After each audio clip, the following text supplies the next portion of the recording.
ደብዛዋ የጠፋው የክሪፕቶ ንግስትና የቡልጋሪያ ማፊያዎች ምን አገናኛቸው? እሷስ የት ገባች?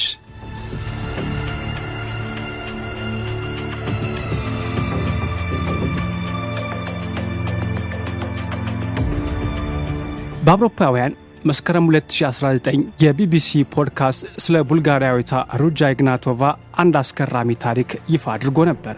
ይህ የሆነው ሐሰተኛ ክሪፕቶከረንሲ በመጀመር $4.5 ቢሊዮን ባለሀብቶችን በማጭበርበሯ በኤፍቢአይ ተፈላጊዎች ዝርዝር ውስጥ ገብታ ደብዛዋ ከመጥፋቱ በፊት ነበር። ለመሆኑ ኢግናቶቫ በተዘረፈው $ቢሊዮን ዓለሟን ቀጨችበት ወይስ እሷን ለመጠበቅ በተቀጠሩ ሰዎች ሕይወቷ አለፈ? የኦክስፎርድ ዩኒቨርሲቲ ምሩቋ ሩጃ ኢግናቶቫ ቡልጋሪያ ተወልዳ ጀርመን ነው ያደገችው። በ2014 ዋን ኮይን ክሪፕቶከረንሲን ከመጀመሯ በፊት በፋይናንስ ዘርፍ ውስጥ የተሳካ ቆይታ ነበራት።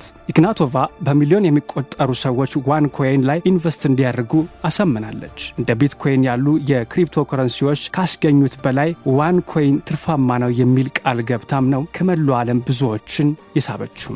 ለብዙዎች ዶክተር ሩጃ በመባል የምታወቀው ኢግናቶቫ እንደ ቢትኮይን ያሉ ህጋዊ ዲጂታል ገንዘቦችን ሳይሆን ሐሰተኛ የኢንቨስትመንት ሐሳብ ነው ይዛም ብቅ ያለችው። እንደ አውሮፓውያን አቆጣጠር ጥቅምት 2017 የጀርመንና የአሜሪካ መርማሪዎች ሊይዟት መቃረባቸውን ያወቀችው ኢግናቶቫ ጎህ ሳይቀድ ከቡልጋሪያ መዲና ሶፊያ ወደ አቴንስ የቢቢሲ ወርልድ ሰርቬይ ኢንቨስቲጌቲቭና ፓናሮማ የት እንደገባችና በህይወት ስለመኖሯ ለማወቅ ሲሞክሩም ቆይተዋል። የዚህ ምርመራ ዋናው መረጃ የተገኘው ከቅርብ ሰዎቿ ነው። ከኤፍቢአይ ጋር በመሆንም ዋን ኮይን ለአሜሪካ ገቢዎች ቢሮ ምርመራውን የጀመረው ሪቻርድ ሬይንሃርድ መርማሪዎች ከዚህ በፊት በይፋ ስማቸው ስለሚያውቁት ቁልፉ ሰው ባህሪ ለቢቢሲም ተናግረዋል። የዋን ኮይን ክሪፕቶከረንሲ ዋና ስራ አስፈጻሚ ሩጃ ኢግናቶቫ የኤፍቢአይ በጣም ተፈላጊ ሴት ለመሆን በቅታለች። በቢሊዮን የሚቆጠር ዶላር ዘርፋ አሁን ደብዛዋ ጠፍቷል። ምን እንዳጋጠማት የሚገልጹ አዳዲስ መረጃዎች ወጥቷል። ጠፋች ወይስ ተገደለች?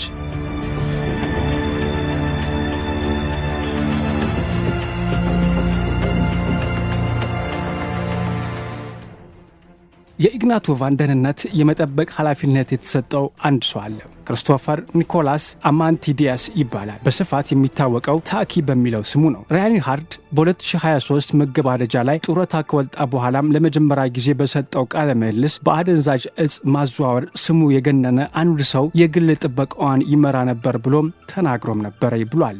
ታኪ የሚለው ስም ከአንድ ጊዜ በላይ ሰምተናል። አንድ ጊዜ ብቻም ሳይሆን በተደጋጋሚ የሰማነውም ነበረ።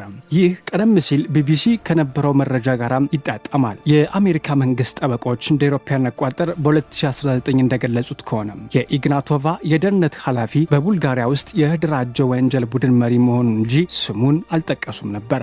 ቡልጋሪያ ውስጥ በጣም ታዋቂ የእጽ አዘዋዋሪ የሆነ ግለሰብ ከዋን ኮይን ጋራ የተገናኘ መሆኑን ብቻም ሳይሆን የሩጃ ጠባቂ ሆኖ እንደሚሰራ የሚያሳይ ማስረጃ አለን ሲሉም አንድ ጠበቃ ተናግረዋል። ይህ ተመሳሳይ የደህንነት ኃላፊ ነበር በኢግናቶቫ መጥፋት ውስጥ የተሳተፈው ሲሉም ሌላ ጠበቃም የገለጹትም። እንደ ራይንሃርት ገለጻ ከሆነም ኢግናቶቫ አብዛኛው ሰው ከሚያስበው በላይ በጣም የተራቀቀች ወንጀለኛ ነበረችም ይላል። ይህ ልክ ከአንድ በላይ ህገወጥ ድርጊቶች ላይ እንደሚሳተፉ ወንጀለኛ ማለት ነው። ኢግናቶቫ በ2017 ከመጥፋቷ በፊት የቡልጋሪያ ፖሊስ በእሷና በታኪ መካከል ግንኙነት እንደተፈጠረ ያሳያል። ፖሊስ በሰነዶቹ እንደገለጸው ከሆነም ታኪ ከአደንዛዥ እጽ ዝውውር ያገኘውን ገንዘብ ህጋዊ ለማስመሰል ዋን ኮይን በመጠቀም ጠርጥሮታል። ታኪ በአገሩ ቡልጋሪያ ኤል ቻፖ ወይም ፓውሎ ኤስኮባር አይነት ሰው ነው። የቡልጋሪያ የተደራጀ ወንጀል ድርጅትና የእጽ አዘዋዋሪዎች ኃላፊ እንደሆነም በሰፊው ይጠረጠራል። እሱና አጋሮቹ በመሳሪያ በታገሰ ዝርፊያም በአደንዛዥ እጽ በማዘዋወርና በግድያ ተጠርጥረው ምርመራ ቢካሄድባቸውም አንዴም ተኩሶ አያውቅም። ስለ ታኪ ስንናገር በቡልጋሪያ ውስጥ የማፊያ ዋነኛ ኃላፊ ነው። በጣም ኃይለኛ ግለሰብ ነው ሲሉም በ2022 ታኪ በሙስና የተዘፈቀ ባለስልጣናትን በመጠቀም የወንጀል መረብን ይመራ የነበረ መሆኑን የመረመሩት የቀድሞ የቡልጋሪያ ምክትል ሚኒስትር ኢቫን ሂስታኖቭ ተናግረዋል። ኢግናቶቫን ከየትኛውም የወንጀል ምርመራዎች ሊጠብቃት የሚችለው ብቸኛው ሰው ታኪ ነበር ብለዋል። ቢቢሲ በሙስና የተዘፈቁ የተባሉ ባለስልጣናትን አስመልክቶ ለቡልጋሪያ መንግስት ጥያቄ አቅርቧል። ምላሽ ግን አልተሰጠውም። ታኪ አሁን ዱባይ ይኖራል ተብሎም ይታመናል። ዱባይ ኢግናቶቫ የቅንጦት መኖሪያ ቤት የገዛችበትና ከዋንኮይን የምታገኘውን በሚሊዮኖች የሚቆጠሩ ዶላር የምታስቀምጥባቸው የባንክ ሂሳቦችም ያሉበት ነው። ታኪና ኢግናቶቫ እንዴት እንደተገናኙ አይታወቅም። ዋንኮይን ሲጠነሰስ ጀምሮ አብረው ስለመሆናቸው የሚታወቅ ነገርም የለም። ከብዙ የቅርብ ምንጮች የተገኙ መረጃዎች ግን ሁለቱ የቅርብ ግንኙነት እንደነበራቸውና ለሴት ልጇም የክርስትና አባት እንደሆነ ይናገራሉ። ለኢግናቶቫ ቅርብ የሆነች አንዲት የቡልጋሪያ ምንጭ ለቢቢሲ እንደገለጸችው ታኪን እንዲጠብቃት በወር እስከ 100,000 ዩሮ ትከፍለው ነበረ። በኢግናቶቫና በታኪ መካከል ሌላም የገንዘብ ግንኙነት ያለም ይመስላል። የዩሮፖል ሰነዶች እንደሚያሳዩት ከሆነ በቡልጋሪያ የጥቁር ባህር ዳርቻ ላይ ያለውን መሬት ለመሸጥ ውስብስብ ስምምነት መድረሱም ይጠቅሳሉ። ይህም ከኢግናቶቫ ኩባንያዎች አንዱን ከታኪ ሚስት ጋር ያገናኛል። ሚስጥራዊ የፖሊስ ሰነዶች ለቢቢሲ የተላለፉት በቀድሞ ሰላይና የኢግናቶቫ አማካሪ በነበረው ፍራንክ ሽናይደር ነው። የድሮ አለቃው ከአጭበርባሪዎችና ከወንበዴዎች ጋራም እየሰራች መሆኑን ተናግሯል። ቢቢሲ ሽናይደርን ፈረንሳይ በሚገኘው በመኖሪያ ቤቱ ቃለ መጠይቅ ባደረገበት ወቅትም በቤቱ የቁም እስረኛ ከመሆኑም በላይ ከዋንኮይን ማጭበርበር ጋር በተያያዘ አሜሪካ ተላልፎ መሰጠቱን በመጠባበቅ ላይ ነበረ።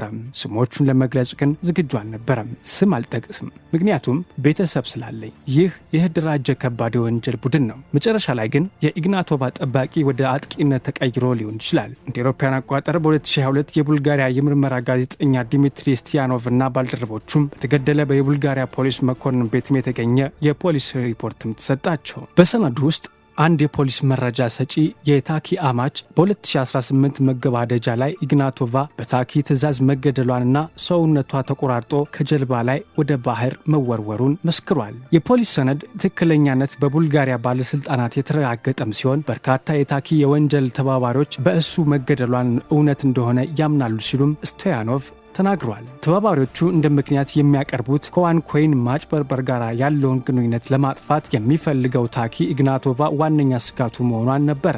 ከነዚህ መካከል ደግሞ በነፍስ ግድያ ወንጀል በኢንተርፖል የሚፈለገው ክራስሚር ካሚኖቭ ወይም ኩሮ የተባለ ተባባሪ ይገኝበታል። ስቶያኖቭ እንዳለው ከሆነም ኩሮ ታኪ በኢግናቶቫ ፊት ስለ ወንጀል ንግዱ ሲወያይ እንደሰማው ኩሮ ተናግሯል። ታኪ ያን ማድረግ እንዳለበት በኩሮ ሙግት ሲገጥመውም አትጨነቅ፣ እሷ የሞተች ያህል ነች ሲልም መልሷል።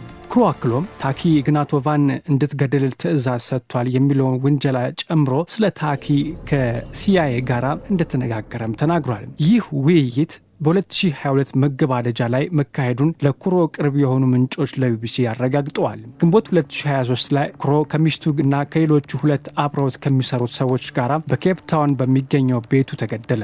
የደቡብ አፍሪካ ፖሊስ አሁንም ገዳዮቹን እየፈለገ ነው። የቡልጋሪያ የቀድሞ ምክትል ጠቅላይ ሚኒስትር ሂስታኖቭ ግን የኩሮ ግድያ ከታኪ ጋር የተያያዘ ነው በማለት ስለ ታኪ ብዙ ስለሚያውቁ አንዳንድ ሰዎች መወገድ ነበረባቸውም ብለዋል። መግለጫ የሚመስል በአደባባይ የተፈጸመ ግድያ ነበረ። ከማጋር እንደምትገዳደሩ አውቃችሁ ተጠንቀቁ ይመስላል ብለዋል። ኢግናቶቫ ከጠፋች ጀምሮ በርካታ የቡልጋሪያ ንብረቶቿን ከታኪ ጋር የተገናኙ ሰዎች እየተጠቀሙበትም ይገኛሉ። ታኪ ከኢግናቶቫ ግድያ ጋር በተያያዘ ክስ ተይዞ አያውቅም። አስክሬኗም አልተገኘም። መርማሪዎች ደግሞ እሱን ለመክሰስ በቂ ማስረጃ እንደሌላቸውም ተናግረዋል። የቀድሞ የአይአርኤስ መርማሪ ሪቻርድ ራይንሃርድ በበኩላቸው ኢግናቶቫ ሞታለች ብለው ያስባሉ። ሕይወቷ ማለፉን ከታኪ ጋር የሚያያይዘው ምንም አይነት ማስረጃ ባያገኙም የአደንዛዥ ዕፅ አዘዋዋሪዎች ከሚሰሩበት መንገድ ጋር የሚመሳሰል እንደሆነም ተናግረዋል። በሌቦች ዘንድ ክብር የለም። ምን ያህል ጨካኞች እንደሆኑ ስለሚታወቅ ታኪ ለእሱ አስጊ እንደሆነች ካሰበ ከመያዝ ይልቅ ሊገላት ይችላል። ኢግናቶቫ እንደ አውሮፓውያን አቆጣጠር በ2022 በኤፍቢአይ በብርቱ ከሚፈለጉ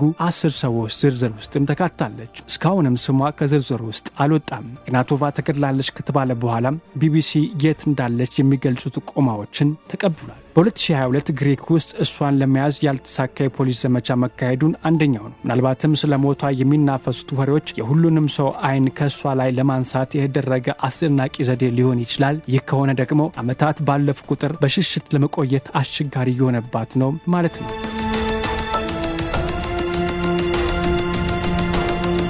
አንዳንድ ጊዜ ኤልቪስ ፕሪስሊ በህይወት አለ እንደሚባለው ይመስላል። ይህ ግን አይሆንም ብለዋል ኢስታኖቭ። እንደ ራይንሃርት ገለጻ ደግሞ ኤፍቢአይ በጣም ተፈላጊ 10 ሰዎች ዝርዝር ውስጥ ለቀልድ ብሎ ብቻም አያስቀምጥም። አንድ ሰው መሞቱን ማረጋገጫ ካገኘ ብቻ ስሙን ያነሰዋል እና ከሁኔታዎች አንጻር ከሮጃ ኢግናቶቫ ጋራም በተያያዘም ሞታ ላይሆን ይችላል።